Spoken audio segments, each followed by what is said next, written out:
Hi friends, നമ്മൾ ഇന്ന് എടുക്കാൻ പോകുന്നത് കൽപ്പറ്റ വീഡിയോ ആട്ടോ. പഴയ സ്റ്റാൻഡിൽ നിന്ന് നമ്മൾ ടൗണിലത്തെ വീഡിയോ ആണ് എടുക്കുന്നത്.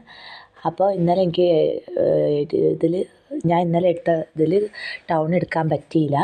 അതുകൊണ്ടാണ് ഇന്ന് ഞാൻ പഴയ സ്റ്റാൻഡ് കൽപ്പറ്റയിൽ നിന്ന് നമ്മൾ ഏകദേശം ബൈപ്പാസ് വരെയുള്ള വീഡിയോ എടുക്കുന്നത്. ഇതൊക്കെ ഒരു തിയേറ്റർ കഴിഞ്ഞിട്ടോ ഈ ബാക്കിൽ പേരൊന്നും അറിയില്ല. സംഭവം ഇത് പോസ്റ്റ് ഓഫീസാട്ടോ, ബസ് സ്റ്റാൻഡിൻ്റെ പുറകിൽ. പിന്നെ ഇത് HUP സ്കൂളാണ്, അതിൻ്റെ പുറകിലിട്ടോ ഒരു പച്ച പെയിൻ്റ് അടിച്ച്. പിന്നെ അത് കഴിഞ്ഞിട്ട് കുറേ ഷോപ്പുകളുണ്ട്. ആ ഷോപ്പൊക്കെ എനിക്ക് ഇന്ന പേര് പറയാനില്ല, നിങ്ങൾക്കൊക്കെ വായിക്കാം. പിന്നെ ഇവിടെ ഒരു ബേക്കറി ഉണ്ട്. അത് കഴിഞ്ഞ് ബേക്കറി ഇതൊക്കെ കഴിഞ്ഞ് ആ ബിൽഡിങ്ങിൻ്റെ പുറകിലാണ് ഒരു പള്ളി കാണുന്നുണ്ട്. അപ്പോൾ ചെറുതായിട്ട് പള്ളി കണ്ടോ. പള്ളി കഴിഞ്ഞിട്ട് അതിൻ്റെ തൊട്ടടുത്ത് കാലി ബിൽഡിങ്സും കാര്യങ്ങളൊക്കെ ഉണ്ട്. കുറേ ബിൽഡിങ് ഉണ്ട്. ഞാൻ പിന്നെ ഇന്ന്